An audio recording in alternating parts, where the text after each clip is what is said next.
Hector Mirai, and you're listening to Faith and Fandom 180 on LTN Radio. So my birthday just rolled around, and I get kind of emo when it comes to birthdays and Christmases because I don't like getting gifts. Now let me clarify, I like getting gifts. I like getting stuff. What I don't like is getting things that I don't want. Because low-key, when somebody gives me a gift that I would never purchase or I would never want to own or something I'm never going to open, it makes me feel like they don't actually know me, and it just makes it more sad. So I almost approach gift-giving holidays with a bit of begrudgment ahead of time. And so I started a new job back in January, and I made a friend at my new job, and they said, hey, I'm going to come by your office today. I'm going to bring you a birthday present. And I was like, this person's known me 5 months. This is going to be terrible. It's going to be horrible.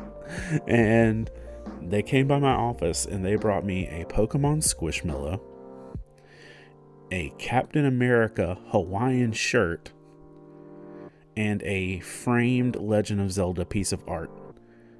And I just looked and I was like, holy crap, this is all awesome. This is stuff I would actually want. Wow, thank you. And all of a sudden, I was just astonished that someone actually gave me a gift that was what I wanted. And I think that makes a big difference when we give gifts that are actually desired.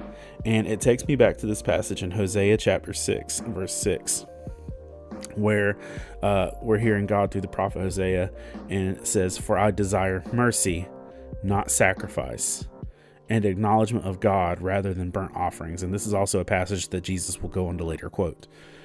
But we have a tendency, especially as sometimes the more legalistic church, is to give God gifts that he doesn't want. Giving him the thing that just makes it very clear that we don't know who he is.